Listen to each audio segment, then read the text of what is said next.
The movie begins with a girl named Emma who has just woken up. She is late for school. Emma is a very good and popular student, and because of this, many boys have a crush on her. On the other side, there's a boy named Dean. Dean is a very lazy guy who also studies in the same college as Emma. He loves playing video games. After getting out of bed, he goes to the bathroom and then comes back and starts playing games again. But every day, his dad scolds him for playing games. Some girls in college don't like Dean. Emma and her younger sister Stacy are being dropped off at school by their mom. As Stacy is about to get out of the car, Dean arrives in his car. Seeing him, Stacy says, "What a disgusting guy." Their mom tells her not to say such things and reminds them to focus on their studies before leaving. Meanwhile, at college, when Emma is talking to her sister, Steven comes and interrupts her. Steven is a quarterback player. Seeing this, Stacy teases Emma and says, "Introduce me to this guy someday." Both Emma and Stacy reach their class. Stacy goes in first and takes her seat, but Emma gets bumped into by Dean, who calls her princess sarcastically and walks off. In the classroom, their teacher, Mr. Christian, asks Emma why she's late. Emma apologizes for being late. The teacher announces that the bus for the Dinner Century trip will leave the next morning at 7 a.m. Dean is sitting behind them and Stacy makes a funny face seeing him. Mr. Christian then explains that during the last 3 days of the trip, they will learn about the island's culture, which excites the whole class. During lunch, when Emma is chatting with her friends, they talk about Steven from earlier that morning and say how much fun the upcoming trip will be.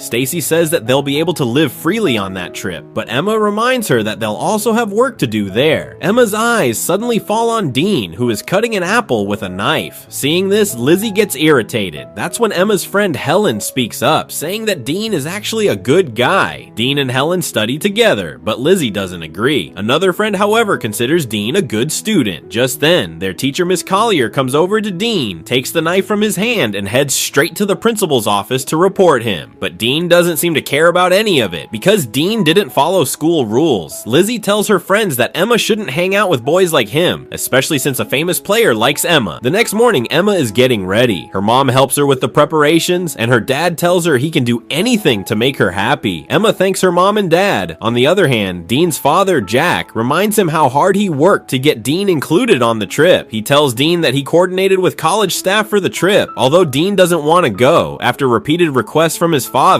he finally agrees to go. At the college, Mr. Christian tells everyone to board the bus. Emma's mom, Barbara, tells her to take care of herself. Dean's father also gives him the same advice. As everyone boards the bus, Steven greets Emma and then gets on the bus. After Steven left, Lizzie started teasing Emma, but Emma ignored her. A few hours later, all the students arrived at the trip location. Ms. Collier told everyone they could enjoy themselves for a few hours, but must return before dinner because the next part of the program would begin shortly after. Later, Emma and her friends went to the pool where they started swimming together. Steven was also there, goofing around with Emma. Suddenly, Emma noticed Dean standing alone, watching her. Just then, Steven grabbed Emma by the waist, and as soon as Dean saw this, he walked away. The next morning, the students began building a school for the local kids. While doing so, Dean started showing off by doing flips and tricks, which annoyed Steven. He complained to Emma, saying that Dean would ruin the trip. The teacher asked Dean to get down. That evening, Dewey told her friends that Steven had invited them to a party on a local boat. When Emma heard this, she quickly cut off a call with her parents, lying that Ms. Collier was calling her. She didn't want to go to the party, but her friends convinced her. After that, all the girls left for the party in a car. Later, Emma started looking for Helen at the party, but saw Steven kissing another girl. This made Emma upset, and she walked away. Dean, who was nearby, mocked her about her boyfriend. He asked if she and Steven really liked each other. Emma, frustrated, told Dean he shouldn't care about any of this. While the party was still going on, the police suddenly arrived and told everyone to get off the boat. At that moment, Emma accidentally fell into the water. No one saw her, except Dean. As soon as Dean saw Emma drowning, he jumped into the water to save her. They both swam toward a small boat and somehow climbed onto it. Dean then cut the rope that connected the small boat to the party boat because he was drunk and didn't want to get into more trouble. However, he reassured Emma that they would follow the party boat and return soon. Suddenly, a violent storm hit. They tried to chase the the party boat but realized the small boat didn't have a motor. Just then, a massive wave crashed toward them. Dean told Emma to hold on tight to the boat, and both of them clung to it as they were hit by a powerful jolt. The next day at the hotel, the trip was canceled due to the events of the previous night's party. Lisa told Ms. Collier that Emma hadn't returned to the hotel and assumed she must be off having fun with someone else. Lizzie added that the last time she saw Emma was on the party boat. Everyone in the college became worried for Emma and Dean. Meanwhile, Emma and Dean were stuck in the middle of the ocean due to the waves. Dean checked his phone, but it was water damaged. He asked Emma to check hers, but she had no signal either. Back at the hotel, Mr. Christian was taking attendance and noticed that both Dean and Emma were missing. Dean and Emma were completely stranded in the middle of the ocean. Emma told Dean that they should have followed that party boat. Dean and Emma began arguing with each other. At a distance, they spotted an island, and Dean started steering the boat towards it. Meanwhile, the police were questioning Emma's friends. They asked the police if there was any way to rescue the two kids. The police responded that bringing them back would be difficult, which made everyone standing there anxious and worried. After a lot of effort, Dean and Emma finally reached the island. As soon as they got there, Emma tried to check her phone for network, but there was still no signal. Dean found a gun on the boat, a type that could be fired to send a signal, and he decided to keep it. On the other side, Jack found out that his son was missing. He immediately rushed to the college and met Emma's mom, Barbara. At that moment, Emma's dad also showed up. They were all panicked and started asking the principal about the two kids, but the principal wasn't able to give them any information, so the three of them left, still very worried. Back on the island, Emma and Dean began looking for a place to stay. Inside the forest, they found a beautiful blue waterfall. Dean was mesmerized and asked Emma to take a photo of him there, but Emma refused. She didn't want Dean to get into trouble, and if anything happened, he might not be able to attend his dream university. Dean found her reason strange. A few hours later, they came back to the shore but found no one there. Seeing this, they decided to head back into the forest. While walking, Dean found a cave and asked Emma for her phone to use as a light, but as soon as he looked inside, a swarm of bats flew out. They both ran to escape the bats, but ended up slipping into the nearby waterfall and getting soaked. Afterward, they returned to the shore and saw that their boat was gone. All they found was a life jacket. They became worried because they needed to get back home. They started looking for supplies to build a raft, but couldn't find anything useful. As sunset approached, Emma asked Dean to start a fire, but Dean was lost in the view of the setting sun. Emma asked him what was wrong, and Dean changed the subject. Suddenly, Emma remembered that she had some food left in her bag. She took it out and gave it to Dean. While eating, they started talking and sharing things about each other. Meanwhile, Emma's and Dean's parents were waiting at the airport for a flight so they could go search for their children. At night, Emma and Dean sat by the fire. Emma asked Dean why he called her princess. Dean told her that she was the best girl he'd ever met, the one he always wanted to talk to in school. They were sitting there when Emma suddenly heard a noise from behind the bushes. Dean told her not to be scared. There was nothing there. Emma once again checked her phone for a signal, but there still wasn't any network.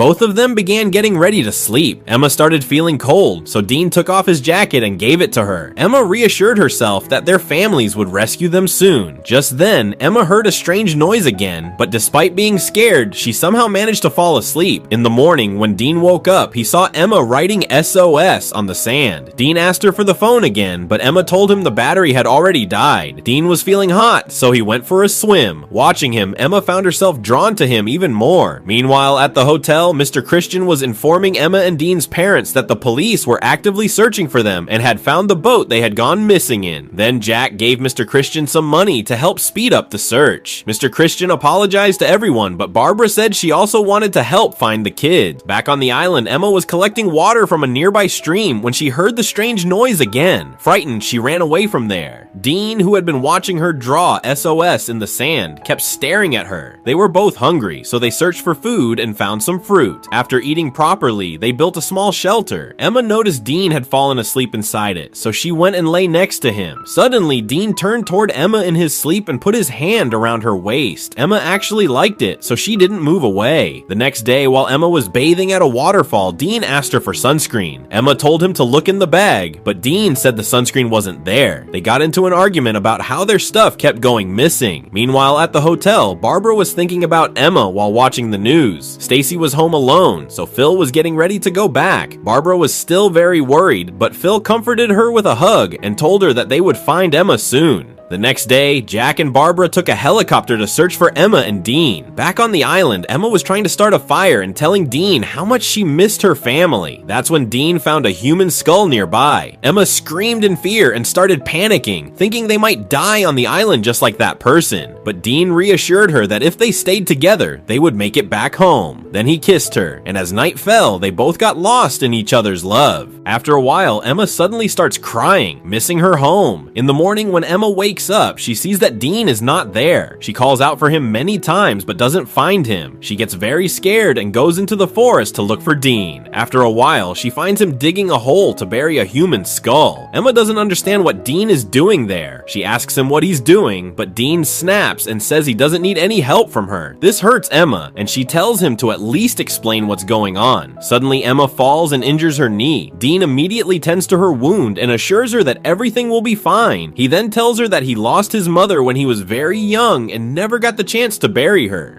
So by burying this skull, he hopes to find some peace. Emma is deeply moved by his story. After this, they both go to bathe in a nearby waterfall. A little while later, it starts raining. Dean begins enjoying the rain playfully, and Emma watches him happily. Soon, they both start dancing in the rain and end up kissing. About a month later, the news reports that the search for Emma and Dean has been called off. But Emma's friend still believes that they're alive somewhere on the island. Barbara, Emma's mom, feels the same. So she and Jack take a helicopter to search for Emma. They distribute flyers with Emma and Dean's information to help with the search. After doing everything they could, Jack tells Barbara that they've tried everything but still couldn't find them and that they should head back home. Hearing this, Barbara gets sad and leaves for home. Meanwhile, Dean tells Emma about the green light his mother once told him about. He says it appears at sunset, but he has never actually seen it himself. Weeks go by and they both enjoy the beautiful surroundings of the island. They dive into the sea, have fun, and grow very close to each other, spending beautiful moments together. One day, Emma tells Dean that he seems very different at school, and she admits she likes him. Hearing this, Dean also confesses that he likes Emma too, and used to secretly watch her at school. Later, while in the jungle, Emma falls asleep. Suddenly, she wakes up to the sound of a helicopter. She wakes Dean up too, and he starts looking for their flare gun, but he can't find it. Emma runs to him, but by the time they are ready, the helicopter has already gone far away. They both begin searching for the flare gun again, and start to suspect that someone else might be on the island, stealing their stuff. Many days pass, but no one comes to rescue them. While sitting inside the hut, they talk about the possibility of going deeper into the jungle to survive. Suddenly, they hear an animal sound. Dean goes into the jungle to find the animal, and Emma follows him. As Dean looks to his left, he sees a Black Panther. Terrified, he starts running, but his foot gets caught and he falls to the ground. Moments later, Emma reaches Dean and sees a knife in his hand and the dead Black Panther lying beside him. Many days have passed, and Emma and Dean have started to understand how to live on the island. They've learned how to survive here. They even know how to hunt now and sometimes build small huts. One day, Emma makes tally marks on a rock to count how many days they've been there. As time passes, the two grow closer and fall deeper in love. The next day, Emma falls ill. Dean asks her if she might be pregnant. To feel better, Emma lies down with Dean, and while they are talking, Emma's lost belongings suddenly start falling from above. When they look up, they see a monkey throwing her stuff down at them. Startled, Emma grabs a gun and fires into the air. Dean gets angry and scolds her for being reckless, because he wants to continue living peacefully on the island. They end up arguing, and Emma storms off.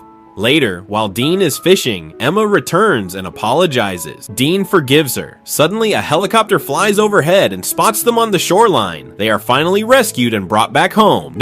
At the airport, Emma and Dean's friends and families greet them with joy. But Dean isn't happy. One day, he visits Emma's house and tells her he doesn't feel right being back home. He tries to kiss her, but Emma pulls away and tells him to get ready for the party the next day. At the party, their parents express how happy they are to have their kids back. Stacy asks Dean why he's not with her instead of Emma. Dean replies, "Because I'm not like the rest of you." Stacy says Emma is famous, and no one even knows who Dean is. Dean signals Emma to come with him, but she ignores him. Hurt, Dean leaves the party. Things slowly go back to the way they were. Emma becomes even more famous, while Dean stays alone. Whenever they pass each other, they just share a quiet glance. A few days later, Emma calls Dean, but he doesn't answer. Stacy tells Emma that everyone likes her, but nobody likes Dean. Still, she knows Dean truly loves Emma. Emma and Stacy hug and then get ready to go to the party. The next morning, Dean visits his mother's grave. He tells her he saw the green light. That night, during the party, Dean is watching TV when his father Jack asks him if he wants his jacket. Meanwhile, Lizzie takes Emma to meet someone. Emma is surprised. It's no one else but Dean, standing in the rain, waiting for her. Emma can't hold herself back anymore. She runs out to him. They come close, embrace, and start dancing together in the rain. And with that, the movie ends. If you like this film, don't forget to share this video with your Femipian friends.